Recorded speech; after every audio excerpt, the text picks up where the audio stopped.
చాలా ఒక పక్కన ఆవేదన కూడా జీవితంలో ఉన్నతమైన ఆశయాల కోసం ఏ విధంగా చదువుకోవాలో చదువుకొని అమెరికాకి వెళ్ళి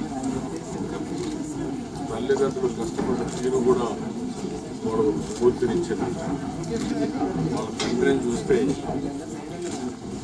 ఇక్కడ ఉద్యోగం చేస్తూ ఇక్కడ ఫ్యాక్టరీ మూసేస్తే చైనాకు కూడా పోయి అక్కడ ఉద్యోగం చేసి అక్కడ కూడా డబ్బులు సంపాదించి 3 పెద్దలు చదివించాడు.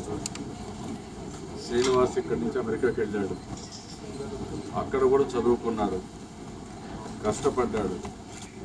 జీవితంలో సివిల్ ఏవియేషన్ రాణించాలి, మనం కూడా మంచి ఇంజనీర్గా తయారు కావాలి, మన నాలెడ్జ్ ఆ దేశం యొక్క ప్రయోజనాలకు ఉపయోగపడాలి, భవిష్యత్తులో భారతదేశానికి కూడా ఉపయోగపడాలని రాత్రింబగళ్ళు ఆలోచించి పనిచేశాడు.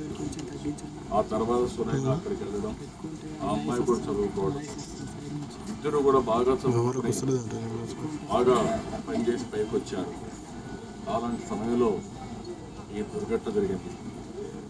ఇది ఒకరికే కాదు, ఒక అభద్రతాభావాన్ని క్రియేట్ చేసే పరిస్థితి వచ్చింది.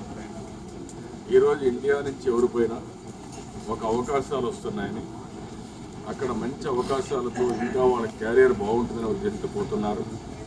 వాళ్ళ ప్రతిభని నిరూపించుకోవడానికి వాళ్ళకి జీవితంలో ఒక ఆశయం పెట్టుకుని ఆశయాన్ని సాధించడం కోసం వెళ్తున్నారు.